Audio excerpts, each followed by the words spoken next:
You want to know a hack to get insurance to cover your GLP-1 prescriptions? Here's the truth. Most people get denied the first time that they try, and insurance companies are betting that you're just going to give up.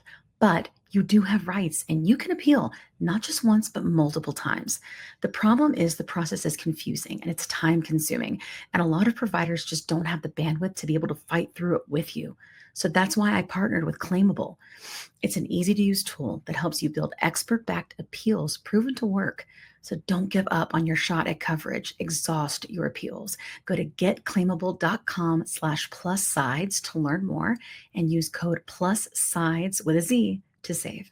So here's the truth. I'm tired, but not like the didn't get enough sleep tired, although I have that too. I mean, the kind of exhaustion that feels like it's stitched into your bones. So for me, that's perimenopause. And honestly, also the high doses of GLP-1s haven't helped.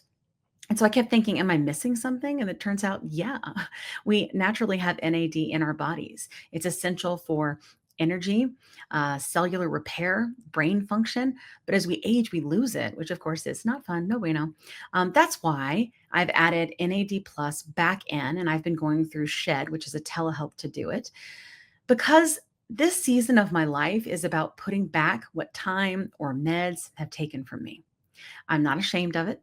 Whether it's GLP-1, HRT, or NAD, I'm rebuilding the energy that I deserve to have. Now, listen, I'm not a doctor and I don't pretend to be one on this podcast. I always recommend checking with your medical provider to see if NAD is right for you. But if you go through Shed, you will meet with a licensed provider to be able to guide you safely. If you're feeling the same bone deep fatigue like I am, check out the NAD Plus with Shed. If you use my code, which is Kim40 at checkout, you're going to save 40%.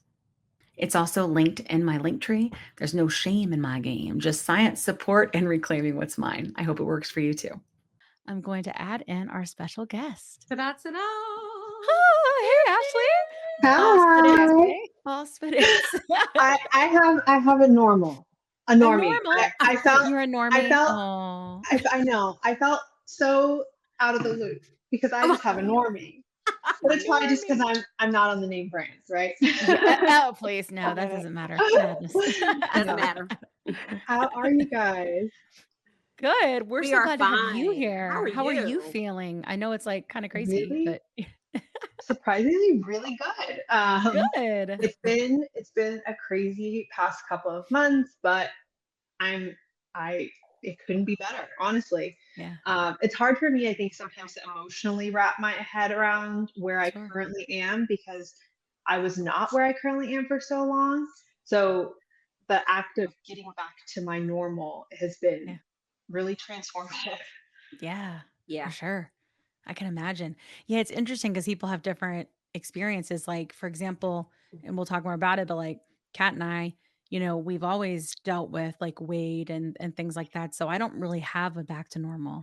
So I don't know where we're going. Mhm. I don't know where we're headed. I don't know. But then we have Uncharted people like you and territory. JT, right, who Mhm. didn't have issues until later in life for Mhm. various reasons, which they'll share with us. And then it's like, what is it like to be back to normal? So I would love if you could tell us a little bit about that and expand on that for us. Of course. And if you see me So moving around, it's because I have Mounjaro butt, and you're good. I'm I love that uncomfortable. you said I did. Manjaro. It's the Just for me. Mounjaro. I'm working on it though. I'm doing clenches, not during this episode, but I got a pillow. I got a pillow like You Jernine. So if you see me Good all, wiggling, idea. that's what it is. you all feel my pain now. I Remember, do I said literally this feel your 3 pain. months ago. I said that I had it 3 months ago, and everybody Yeah, laughed at me. Ugh. it's here. That's okay. Guess who I'm doesn't? doing the Guess work. who's not in pain? No, you got your My booty. feet are in pain. But But All that right. I just have to work. I just have to, me personally, I'm worried about like my back. It's Yeah. so interesting. So Really? I threw out my back a couple years ago working out when I was at closer to my heaviest. And as I've that. continued to lose weight, my back pain has actually gotten worse. And it's Oh. surprising. And I think it's mostly because I have not lost anything from this quadrant, Oh. whereas So I the rest of my understand that. body can't support it, right? And now lately, the last couple, like the last 10 pounds, I have noticed a Yeah. difference. So my back isn't hurting as bad, but it's weird how things can, even when you're doing better, things can get so much worse. Yeah, yeah, totally. It's so true. Yeah. yeah. Like the butt. Exactly. Like the butt. Yeah, I can completely relate with the back thing. That will change your life. That's for sure. I gained a solid 30 pounds when I hurt my back. It is awful. I hope you're feeling better. I am. I hope you're better. Yeah. I'm working on Yes. my core more. I'm working on the Yeah, core. It it's So is. I so think It that'll key. is. help. Yeah, and butt clenches. This will do. I've done that Anyway, doing Just hey, butt all, clenches. Yeah. we'll just clench the whole episode. we like Ashely. We Discord with Ashely. So we're just kind of hanging. But Ashely, one of our things here is that we really want you to tell your story unfiltered and uncut, because we feel like the media really does take these stories and chop them down, and I think remove a lot of the magic and the specialness about these life-changing medications. And Right. so we're not going to interrupt you, and we're just going to let you say what you need to say. So the floor is yours, the space is yours. Please take it. Awesome. Well, hi, I'm Ashely, aka Bosphidence. I am 32 years old, and I was diagnosed with PCOS back in 2017. A little bit about my entire life. I was an athlete. I played competitive basketball for over a decade. I did runway modeling for LA Fashion Week. I was definitely a petite size 0 2 girl up until probably once I started living on my own. I gained a little bit more weight. I wasn't so focused on, being so split. I actually wanted to be strong. But then in 2016, I decided to get off of birth control because me and my husband were getting married in 2016. I was like, this seems like such a preparatory step to getting married. Yeah. Let's get off birth control. Let's get your body normal again. Well, my body did not get normal. It decided that it was going to gain over 60 pounds in less than 9 months leading up to my wedding. Literally the day before my wedding, my mom had to take my dress to a seamstress to get it let out because it did not fit from my fitting 2 weeks Oh prior. my goodness. It was traumatizing. Of course it was. I've kind of taken that moment back though, because I just filmed a video 2 days ago of me trying on my wedding dress for the first time since losing 105 pounds, and it was insane. It like didn't even stay on. I Oh had my to. God, I haven't even seen it. Is it on TikTok? It is on Is TikTok. it? Oh, I can't believe I haven't You seen gotta it. find it. Stupid algorithm just takes all the good No, stuff. I'll find it. I'll search ever, after. ever since the good old banana gate of 2023, the algorithm has not shown me any of my friends. So No. I Right? see I nobody. don't have see to Journey and find you. Kat. Like, it's crazy. I have to go to I Kat's and Journey and stuff. It's crazy. So it was funny, Janine, I was actually thinking about you earlier because I was like, I wonder if Janine's okay because she hasn't sent her video, but I know she said she was busy the next couple weeks, so I'm not worried. Like I was worried, but I also hadn't seen you on TikTok. Aw. And so I was like, okay, well, I'm going to talk to her tonight. So Yeah. I'll Hey, confirm hey, live. Janine, Confirm could you get your video? Well, But No pressure. you're good. no, You're good. but but It's so it true is the though. same thing. Like I see Kim maybe sometimes. I see Yeah. Kat sometimes. Ashely, I don't see half as much as I used to. Like I she hardly would ever see always Ashely. pop up. Yeah. And ever since the Great Banana, Yeah. It I don't hasn't see really worked. like banana. Rachel is literally like a bestie, and every what I see your TikTok shop because we go to a TikTok shop and that's it. People may not know. So if we have a lot of people don't are on TikTok listening to the show now. If you don't know about TikTok, so we all like met there, connect there, canoodled, and we call it the banana because if you say ban on TikTok, I don't know, it's like a catchword. I'm sure they know that banana it is like one now bans too, you. but we call it banana, and they made some significant changes. This is what they say to the community guidelines, and a whole bunch of creators got banana, aka banned, like on one night in July, like over the holiday weekend. It was a holiday And night, there was no rhyme or reason why it happened. They were just completely banned. They could not, everybody had to go and like fight with legal and like put all these tickets in. And we were trying to get through because they hadn't done anything wrong. And a lot of us feel very much censored now on TikTok. And I'm hoping here on the podcast, we're just going to let it all hang out. Because it's bull that we can't, I don't know what it is. And it's not everybody. There are still people out there who can do injection day videos. There are still people out there that can do all these things. But for those of you that don't know, when we talk about the gray banana, that is what we were talking about. And we were talking about censorship and it being awful. So, and why we don't see each other because the algorithm be broken. So, see, Ashely, I told you I was going to interrupt you. It's so easy to talk to you. I'm cool with it. I like the interjection. That's actually how I like to have conversations in real life. So it's cool. That's good because we talk a lot here. So Got married at my highest weight ever. I was 235 pounds. I have before, if you go on my Instagram, same over here. Same handle. Same handle. You can actually see my wedding day versus yesterday or 2 days ago. And you can see the huge difference. So went to doctors because obviously I was in the sweating for the wedding and I know how to be thin or fit, and, things like that. I was doing the same behaviors and they just kept telling me, nope, you're eating too much and you're not working out enough. You're doing all these things. And I'm like, I'm showing you my fitness pal because I am a huge believer in documenting. And basically called me a liar.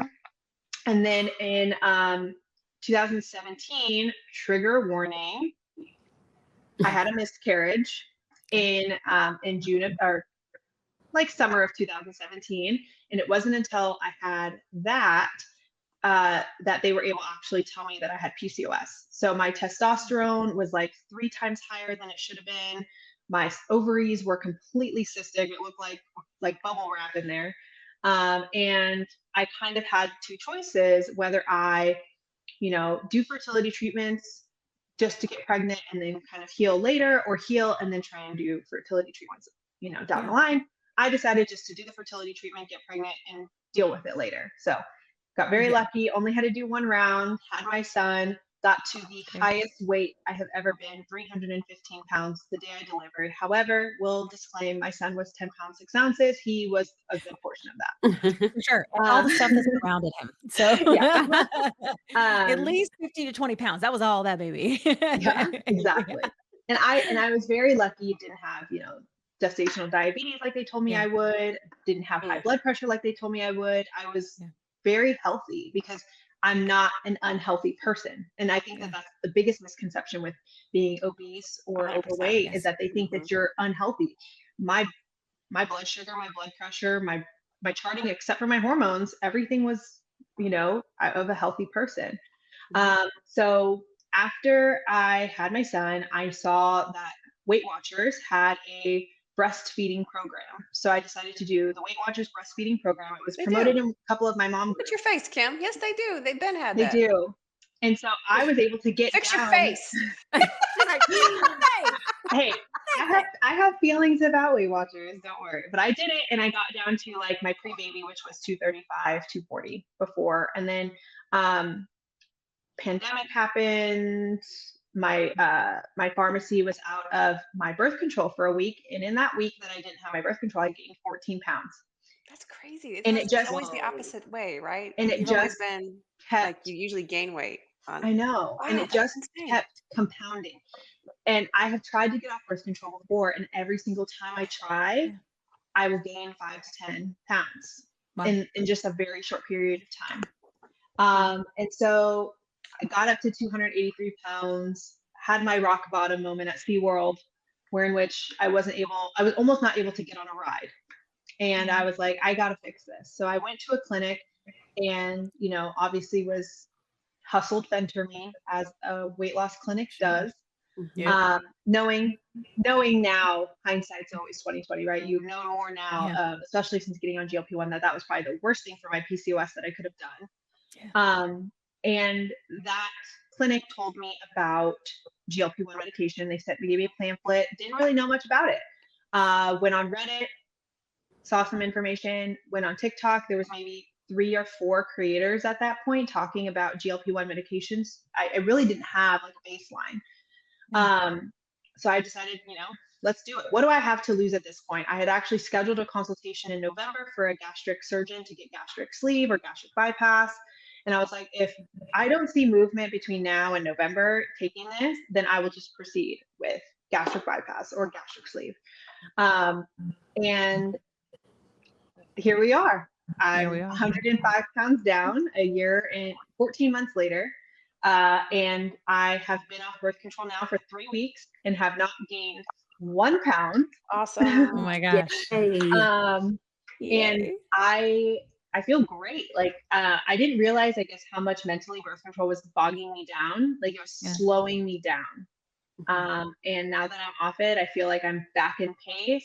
I have definitely more cognition, more energy, everything like that. But I attribute a lot of that to GLP-1 medication.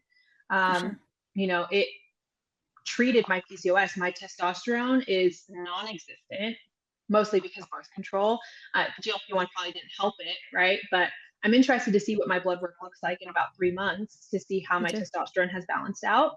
But as someone who has diabetes that does run in their family, being overweight was just never a healthy option, especially with PCOS. And truly my rock bottom was, if I'm not living for my son, who is living for him? Like, I am his Yeah. mom. I need to be here long term for him. I need to be the one, to care. And if I'm not caring for me, how can I care for him? Totally. And so Yeah. I feel like the rock bottom revelation was really what jump started it. I actually joined a gym and started doing small group personal training 3 months before getting on GLP-1 medication to start kind of having a routine, just to show the big difference of before GLP-1 and after GLP-1. I joined that gym in May. I started GLP-1 in August. From May 1st to August 1st, I had lost 6 pounds. And that's basically me, the 1,200 calories a day, the gym, once if not twice, 6 pounds. Now on GLP-1, 6 pounds is like a month doing the exact same thing, but having the freedom to eat intuitively and not feeling like I have to restrict myself from things I enjoy for the sake of calories in, calories out. Because it never was about calories in, calories out. It was always about how my body was processing the calories coming in and distributing on their way out. Yeah. You want to know a hack to get insurance to cover your GLP-1 prescriptions? Here's the truth. Most people get denied the first time that they try, and insurance companies are betting that you're just going to give up. But you do have rights, and you can appeal not just once, but multiple times. The problem is the process is confusing and it's time consuming, and a lot of providers just don't have the bandwidth to be able to fight through it with you. So that's why I partnered with Claimable. It's an easy to use tool that helps you build expert backed appeals proven to work. So don't give up on your shot at coverage. Exhaust your appeals. Go to getclaimable.com/plus sides to learn more and use code plus sides with a Z to save. Month to month, box to box. This is how we live in the GLP-1 community. We never know when our coverage is going to get yanked from underneath us. Last year, it got yanked out from underneath me, and I had to go the compound route. I had to go to a telehealth. And what alleviated that financial burden a little bit for me was using my HSA card. I went to the hsastore.com to look for some electrolytes. ShedRx is there. ShedRx, the telehealth, is HSA approved and FSA approved. Ah! So I'm going to ShedRx, right? And I'm going to use my HSA, which alleviates a huge financial burden for me. And if you're interested as well, go to shedrx.com. They'll take great care of you. They've got fantastic doctors, and you can use the link down below in our link tree, or just go to shedrx.com and use my code CAT50. Get your $50 off your first month.